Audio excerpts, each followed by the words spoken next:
I sector ಏನಪ್ಪಾ ಅಂತಂದ್ರೆ education, health, fashion, technology, safety. ಈ 5 ಪ್ರತಿಯೊಬ್ಬ ಮನುಷ್ಯನಿಗೂ ಬೇಕು, ಇಲ್ಲ ಏನು ಮಾಡೋಕ್ಕಾಗಲ್ಲ. ಕರೆಕ್ಟಾ? ಎಜುಕೇಶನ್ ಯಾರು ಬೇಡ ಹೇಳಿ? ನಾವು ಎಜುಕೇಶನ್ ಮಾಡಿಲ್ಲ ಅಂತಂದ್ರು ನಮ್ಮ ಮಕ್ಕಳಿಗೆ ಎಜುಕೇಶನ್ ಕೊಟ್ಟೆ ಕೊಡ್ತೀವಿ. ಕರೆಕ್ಟ್ ಅಲ್ಲ? ಹಿಂದಿ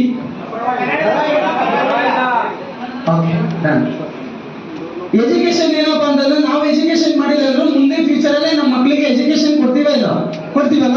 ಎಜುಕೇಶನ್ ಮೇಲೆ ಕೆಲಸ ಮಾಡೋದು. ಇದಾದ್ಮೇಲೆ ಹೆಲ್ತ್.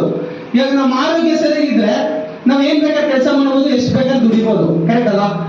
ಬಟ್ ಆರೋಗ್ಯ ಹೆಲ್ತ್ ಮೇಲೆ ಕೆಲಸ ಮಾಡುತ್ತೆ. ಇದಾದ್ಮೇಲೆ ಫ್ಯಾಷನ್ ಏನಪ್ಪಾ ಅಂತಂದ್ರೆ ಬಟ್ಟೆ ಇರ್ಬೋದು, ಎಲ್ಲ ಇರ್ಬೋದು, ಯೂಸ್ ಮಾಡ್ತೀವಿಲ್ಲ. ಫ್ಯಾಷನ್ ಬೇಕೇ ಬೇಕು. ಫ್ಯಾಷನ್ ನಲ್ಲಿ ಕಂಪನಿ ಕೆಲಸ ಮಾಡೋದು. ಇದಾದ್ಮೇಲೆ ಟೆಕ್ನಾಲಜಿ. ಮುಂಚೆ ನೋಡಿ ಎಷ್ಟೊಂದು ಟೆಕ್ನಾಲಜಿ